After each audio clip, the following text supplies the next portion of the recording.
എനിക്ക് ഇവരുടെ ഏറ്റവും ഇഷ്ടപ്പെട്ട ഐറ്റം ക്രിസ്പി ഡംപ്ലിങ്സ്. ഭയങ്കര ഇവരുടെ കോക്കനട്ട് ഷ്രിമ്പാണ്. പിന്നെ ഇവരുടെ ഒരു അടിപൊളി ഐറ്റം സ്റ്റിക്കി റൈസ്. അത് പൈനാപ്പിള് ഫ്രൈ ചെയ്തെടുത്തിട്ട് അതിനകത്ത് അവരുടെ സ്റ്റിക്കി റൈസ് വന്നിരിക്കുന്നത്. അടുത്ത് കാണാൻ ഭംഗിയുള്ള ഒരു അടിപൊളി ഐറ്റം ബാർബിക്യൂ ഒക്ടോപ്പസ്, നമ്മുടെ വൈൽഡ് ഷ്രിമ്പ്. അതൊക്കെ നമുക്ക് കഴിക്കാൻ പറ്റുന്നത്. എന്തായാലും അത് ഞാനെടുത്ത്.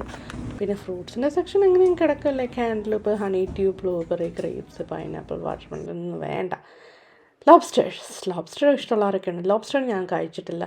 കഴിച്ചാൽ എന്തെങ്കിലും അലർജിക് റിയാക്ഷൻ ആവുമെന്നുള്ളതുകൊണ്ട് എനിക്ക് കഴിക്കാനും ഒരു പേടിയുണ്ട്.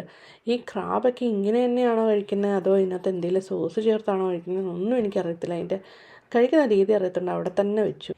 ബീഫ് സ്റ്റൂ വേണ്ടിയിട്ട് നമ്മുടെ നാട്ടിലെ ബീഫ് കറിയുടെ ലുക്കൊക്കെ ഉണ്ടെങ്കിലും പൊറോട്ട ഇല്ലാതെ എന്ത് ബീഫ്.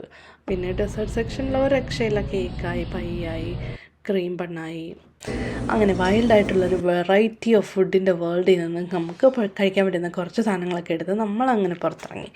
ഇനി നമുക്ക് ടേസ്റ്റ് ചെയ്യണ്ടേ. ഇത് ഞാൻ എവിടെ പോയാലും എടുക്കുന്നത് ന്യൂട്രൽ ആയിട്ടുള്ള ടേസ്റ്റ്. അതുകൊണ്ട് ഓറഞ്ച് ചിക്കൻ ട്രൈ ചെയ്തേക്കാം.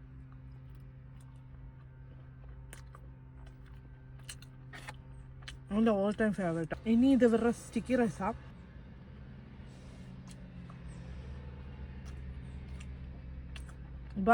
നല്ല ഒരു റൈസിൻ്റെ ഓരോ അരിമണിയുടെ ഇടയിൽ ഭയങ്കര ഒരു സ്റ്റിക്കി ബോണ്ടിങ്ങാണ്. പക്ഷെ നല്ല സ്വീറ്റ് ആൻഡ് നല്ലൊരു ടേസ്റ്റ് കേട്ടോ. ഒരു പൈനാപ്പിൾ ഫ്ലേവറും ഒക്കെ ഉണ്ട്. അടിപൊളി.